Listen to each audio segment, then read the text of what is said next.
जहांगीरपुरी के कांग्रेस के निगम पार्षद पूनम अश्विनी बागड़ी ने भाजपा पर आरोप लगाया है कि भाजपा की झुग्गी सम्मान यात्रा महज एक दिखावा है। झुग्गी के लोगों की बहुत दयनीय स्थिति है।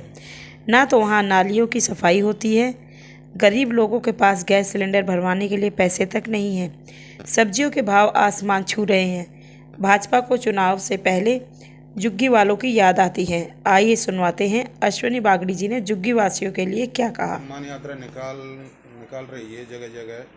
10-15 दिन का ये रूटीन उनका चल रहा है। क्या रियल में झुग्गी वालों का ये सम्मान है? देखिए, झुग्गीवासी अच्छी तरीके से जानते हैं उनका क्या सम्मान हो रहा है। नालियाँ भरी पड़ी हैं, सलम डिपार्टमेंट में कोई काम करके राजी नहीं है, कोई गली नहीं बना करके राजी है।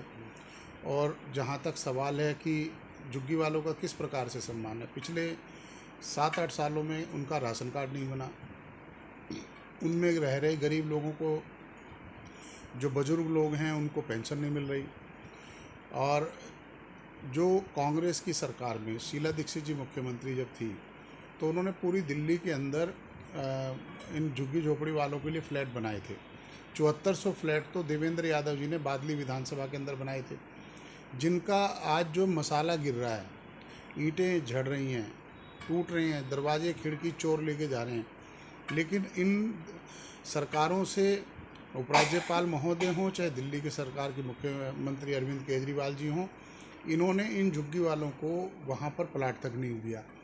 और उनको प्लाट, मैं खासकर जहांगीरपुरी की बात करता हूँ, जहांगीरपुरी में अगर इन झुग्गी वालों को वहाँ प्लाट मिल जाते तो जहांगीरपुरी को भी यहाँ पर रहने के लिए जो ग्राउंड बच्चों के खेलने के लिए मिल जाता और काफ़ी सुविधाएं जहांगीरपुरी के लोगों को भी मिलती और इन झुग्गी वालों को रहने के लिए स्वाभिमान से प्लाट भी मिल जाते। लेकिन केजरीवाल सरकार हो चाहे सेंट्रल गवर्नमेंट में मोदी सरकार हो, इन लोगों को झुग्गियों की तब याद आती है जब चुनाव आते हैं। और समझ में नहीं आ रहा कि आज ये किस स्वाभिमान की बात कर रहे हैं।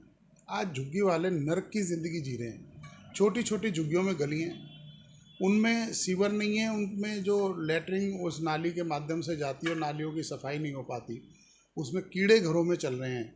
प्रॉपर पीडब्ल्यूडी के नाले साफ़ नहीं हैं, नालों की वजह से अंदर की नालियाँ साफ़ नहीं हैं।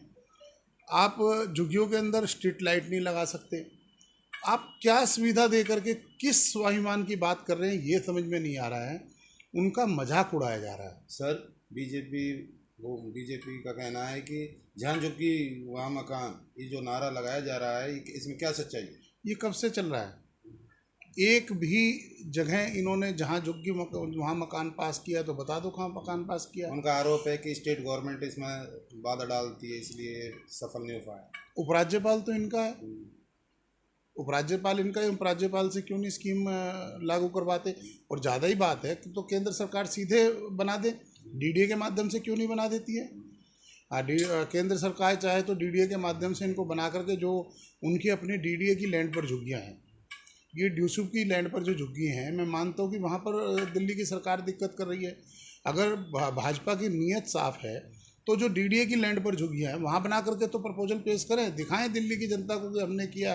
केजरीवाल जी नहीं कर रहे हैं, सिर्फ आरोप प्रत्यारोप की राजनीति कर रहे हैं ये लोग झूठ बोलते हैं। देश को बेचने में और देश को बर्बाद करने में दोनों ही पार्टियाँ लगी हुई हैं। दिल्ली का किसी प्रकार का कोई विकास नहीं है, व्यापारी त्राही त्राही कर रहा है, बेरोजगारी से त्राही त्राही कर रहा है। ये लोग सिर्फ दिल्ली की जनता का मजाक उड़ा रहे हैं और ये स्वाभिमान यात्रा भी एक मजाक के रूप में इन्होंने एक नई नौटंकी करने का काम किया है। सर, जो पेट्रोल डीजल, खाने का जो राशन का जो तेल है ना, वो कितना आसमान छू रहा है, गरीब लोग कैसे सर्वाइव कर देंगे? इस संबंध में आप क्या कहेंगे?